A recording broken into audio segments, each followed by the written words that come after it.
ചില സിനിമകൾ കാലത്തിന് മുമ്പേ സഞ്ചരിക്കുന്നതാണ്. ഇതിൽ എടുത്തു പറയേണ്ടത് വൈറസ് പ്രമേയമായിട്ടുള്ള ചിത്രങ്ങളാണ്. ഇത് നമ്മളുടെ ജീവിതവുമായി കണക്ട് ചെയ്യുമ്പോഴാണ് ഇതിൻ്റെ യഥാർത്ഥ ഭീകരാവസ്ഥ നമ്മൾക്ക് വെളിവാകുന്നത്. ഇന്ന് ആദ്യം പ്രതിപാദിക്കുന്ന മൂവി 2013 റിലീസ് ചെയ്ത കൊറിയൻ ചലച്ചിത്രം ദ ഫ്ലൂ.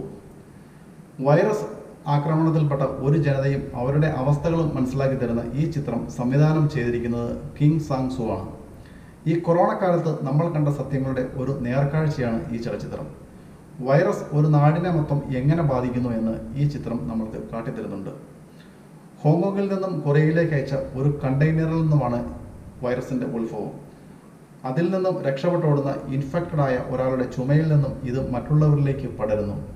അങ്ങനെ വളരെ പെട്ടെന്ന് സ്പ്രെഡ് ആവുകയും പിന്നീട് നമ്മൾക്കേറെ പരിചിതമായ ലോക്ക്ഡൗൺ, പാനിക് ഷോപ്പിംഗ്, അതിർത്തികൾ അടയ്ക്കൽ, mask, quarantine, social distancing, antibody എന്നിവയിലൂടെയെല്ലാം ഈ ചിത്രം കടന്നു പോകുന്നുണ്ട്.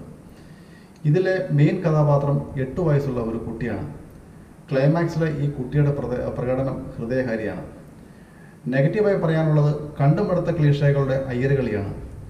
ഒത്തിരി നല്ല മുഹൂർത്തങ്ങൾ ഉണ്ടെങ്കിലും ഒരു എബോവ് ആവറേജ് സിനിമ അനുഭവമായിട്ടാണ് എനിക്ക് ഈ സിനിമ തോന്നിയത്. അടുത്തത് സോംബി വൈറസ് പ്രമേയമായ ട്രെയിൻ ടു ബൂസാൻ എന്ന കൊറിയൻ ചിത്രമാണ്.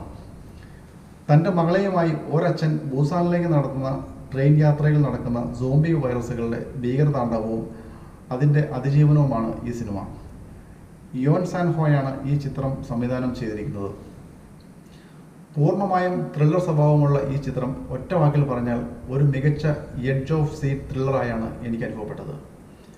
ഈ സിനിമ നിങ്ങളെ ത്രിൽ ചെയ്യിക്കും, പേടിപ്പിക്കും, പിന്നെ കരയിക്കും. ഒരേ സമയം ഭയത്തിൻ്റെ മുൾമുനയിൽ നിർത്തി അവസാനം ഒരു ഫീൽ ഗുഡ് അനുഭവമാണ് ഈ സിനിമ പ്രദാനം ചെയ്യുന്നത്. ബന്ധങ്ങളുടെ വൈകാരിക തലങ്ങളിലൂടെ ഈ ചിത്രം സഞ്ചരിക്കുന്നു. ഹൊറർ എലിമെൻറ്റുകൾ ഉണ്ടായെങ്കിലും പേടിപ്പെടുത്തുന്ന ജം ഹൊറർ സീനുകൾ ഒന്നും തന്നെ ഈ സിനിമയിലില്ല എന്നുള്ളതും സോംബി വൈറസുകൾ ബാധിക്കുമ്പോഴുള്ള അവസ്ഥകളും ഈ സിനിമ കാട്ടിത്തരുന്നുണ്ട്. നിങ്ങൾ ത്രില്ലർ സിനിമകൾ ഉണ്ടെങ്കിൽ നിങ്ങൾ ഒരു സിനിമ ആസ്വാദകനാണെങ്കിൽ നിർബന്ധമായും കണ്ടിരിക്കേണ്ട ഒരു ചിത്രമാണ് train to Busan. Subtitle ഉണ്ടെങ്കിലും ലാംഗ്വേജ് ഒരു തടസ്സമില്ലാത്ത ഒരു മൂവി കൂടിയാണ് ട്രെയിൻ ടു ബൂസാൻ. അടുത്തത് I am a legend. 2007 release ചെയ്ത ഈ ചിത്രം സംവിധാനം ചെയ്തിരിക്കുന്നത് ഫ്രാൻസിസ് ലോറൻസ് ആണ്. വിൽ സ്മിത്ത് ആണ് ഇതിലെ നായകൻ.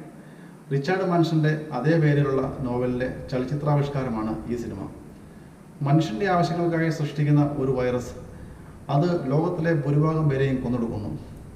അങ്ങനെ 3 വർഷങ്ങൾക്ക് ശേഷമുള്ള ന്യൂയോർക്ക് നഗരത്തിൻ്റെ അവസ്ഥയാണ് ഐ ആം എ ലെജൻഡ് എന്ന ചിത്രം. ഭീതിജനകമായ അവസ്ഥയിലൂടെയാണ് ന്യൂയോർക്ക് നഗരം കടന്നു പോകുന്നത്.